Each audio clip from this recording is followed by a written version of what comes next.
What is going on, y'all? Psych Perspectives, GeoFucks.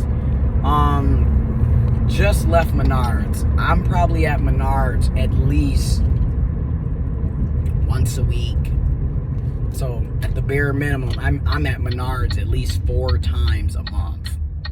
And then sometimes it's more than that because I was literally at Menards Sunday and today's Wednesday.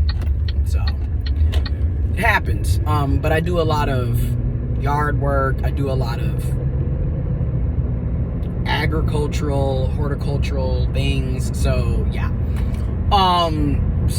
Anyways, landscaping and then like home improvement, renovations. It's just, I like the store. You know, I used to go to Home Depot a lot, but Menards is like 12 minutes away from where I live and it's much closer, so that's where I'm at. But just to put things into perspective, I went and I bought 4 bags of organic soil for indoor, outdoor, vegetables, herbs, stuff of that of nature. And it's an indoor, outdoor grow, and it's organic, so you're going to be paying more. It is what it is. But $8 per bag. Mind you, I bought like 3 or 4 bags Sunday, and then before that I bought like 4. So it's like, if we're gonna say it was 4 and 4, I've bought 12 bags of organic soil, and just the 4 bags that I bought at $8 a pop, that's $32. I bought another water canister thing to water the plants. I already have one, but I bought another one. That way I can double up and get more done at once until I figure out what's going on with that water nozzle in the back. So I just bought another one. It's maize, yellow maize, because the other one's blue, and of course, go blue, Michigan Wolverine here. $46,150 worth of student loan debt, but I still rep my school. You feel me? So, and then I bought some LED lights, light bulbs, 2 of them, and 2 of them, I think it's like 100 watts. I think it might be 1,200, 1,500 lumens. So like the brightness of it.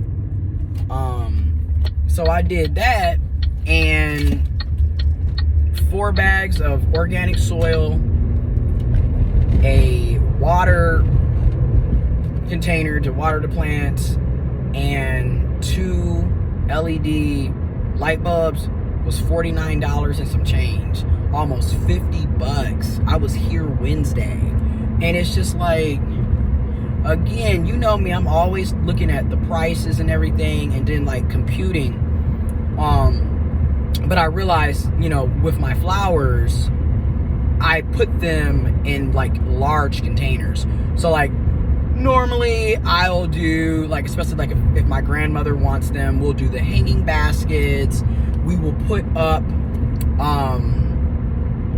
hanging baskets, and then we'll put the flower beds out, and you get your soil, your topsoil, your regular potting soil, and then you buy trays of flowers. And flowers are expensive as all get out as well. So not only are you got to buy the flowers, hanging baskets were going for like $35, $45, some were even $50. Where back in the day, a hanging basket was expensive if it was $20, $25. Now that's the lower end hanging baskets that are like small and don't really have much color and vibration about them. And then like the baskets aren't really, they're like cheap and like not really the ones you would want. But anyways, everything is astronomically expensive. And granted, like I said, I'm getting organic soil, so I knew that it was going to be, more. But the way I grow my flowers, my veggies, I'm very particular. So, and I like the way the pH balance is in this organic soil, and I just feel like you get a better yield. So it is what it is. You can go and get the little cheap, I'm not gonna say cheap, the more affordable bags that are like $4 and $5, but do realize that the pH on those tend to be very acidic, and you're not gonna have as much of a growth, a yield with your crops. So to each his own. I personally prefer organic soil. Anyways, so, and then mind you, I still buy like nutrients for my flowers, my regular flowers, like my petunias, my geraniums, all of that. Like, I'm a bit much. I mean, I grew up, it is what it is. I was raised by my grandparents, baby boomers, and landscape, flowers, crops, vegetables, fruit, harvesting, etc. That's what I grew up doing. And it's kind of like a little hobby now. I like doing it. And like, you can grow vegetables year round, like you can be indoors, etc. So it's just something that I like to do. Not to mention that I always have vegetables. So like, I can, and then too, I can. Like my granny cans, she taught me how to can, we can together. So I can a lot of things. Everything from tomatoes, peaches, pickled eggs, pickled cucumbers, meat, you name it, we can. Jam, we do all kinds of stuff. And again, my grandparents, you know, despite, and yes, I talk about the narcissism and the narcissistic relationships, but I think, you know, again, I also had benefits. I also had good times, you know what I mean? But anyways, that's not the point of this video. The point of this video is just, again, you gotta look at the prices of everything. Everything has gone up astronomically. I mean, it's just ridiculous how expensive things are, where 5-10 years ago, hell, 5 years ago, that would have been like $40 or less. If we go 10 years ago, that would have been like $35 or less. If we go 15-20 years ago, that would have been like $30 or less for everything that I just bought.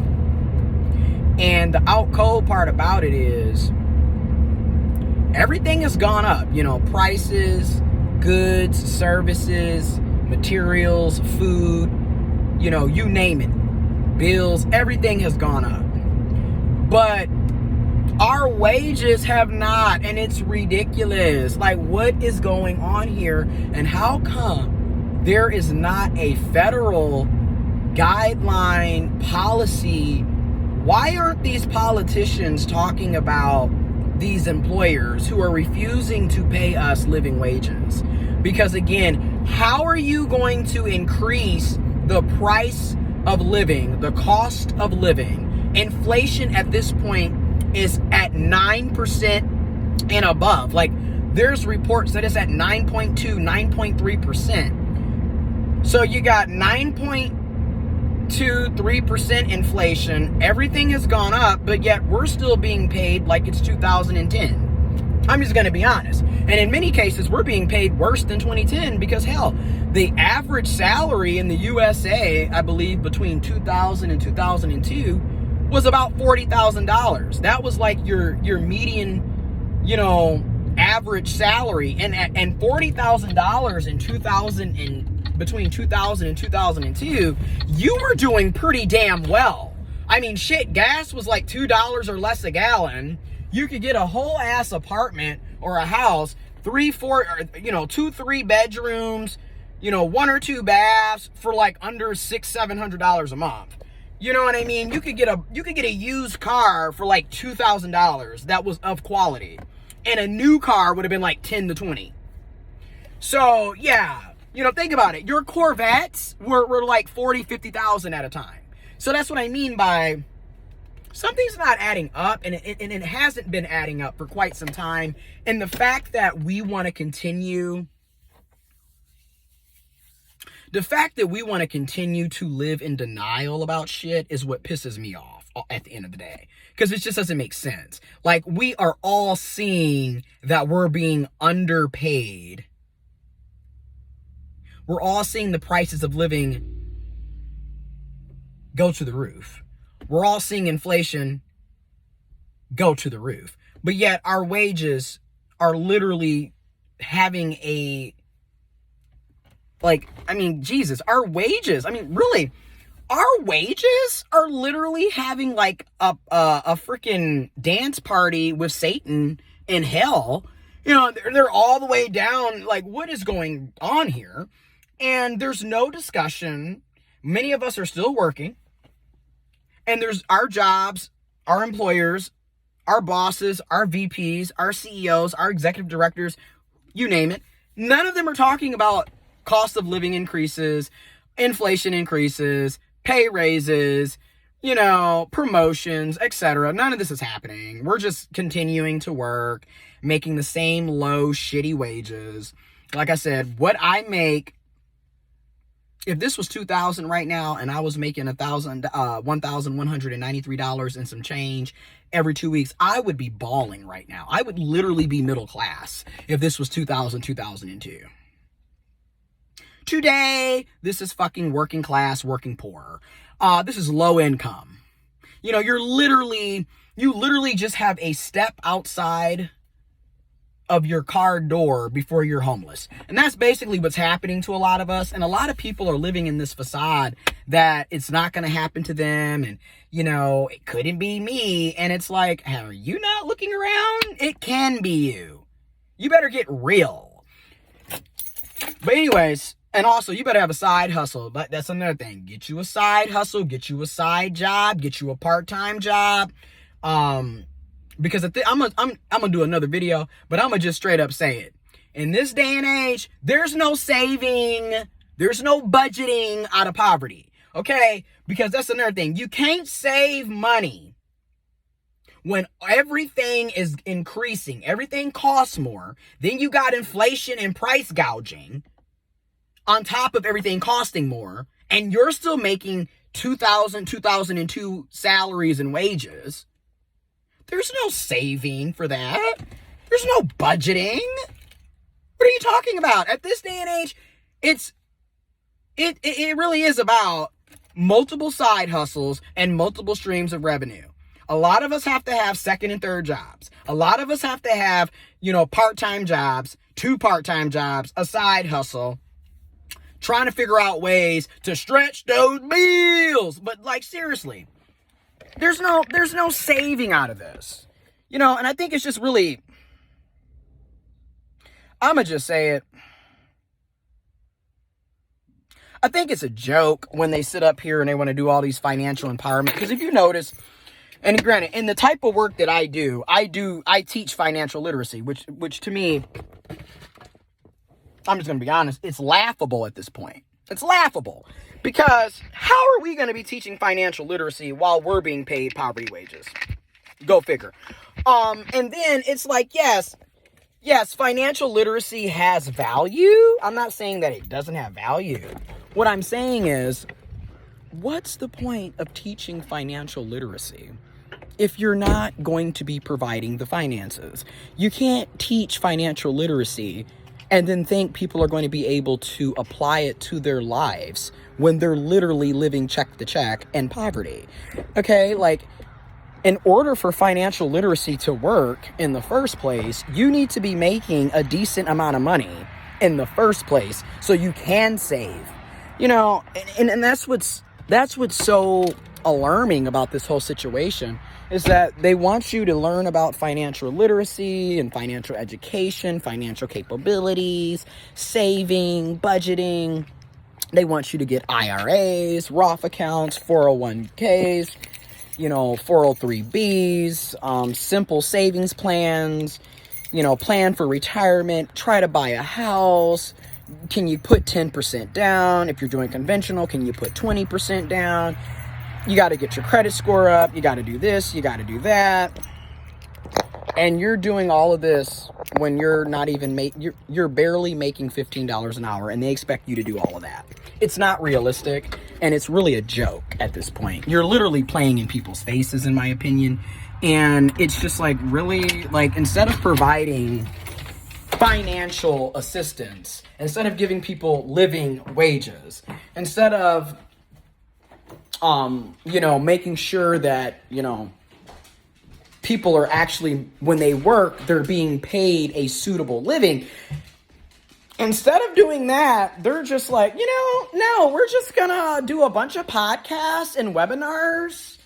And, if you save blah, blah, blah, you need life insurance. Okay, life insurance is a monthly fee.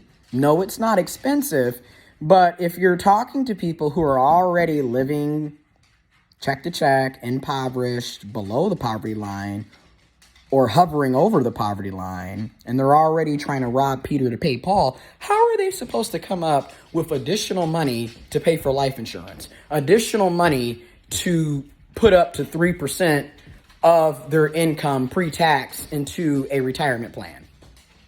How are they supposed to do all that when they're already struggling? And this is what I'm talking about. It's like you guys have all of these great ideas, but you have no material resources to help people make those ideas a reality. And it's really getting to the point where it's like some things are just better left unsaid because you're not really helping people.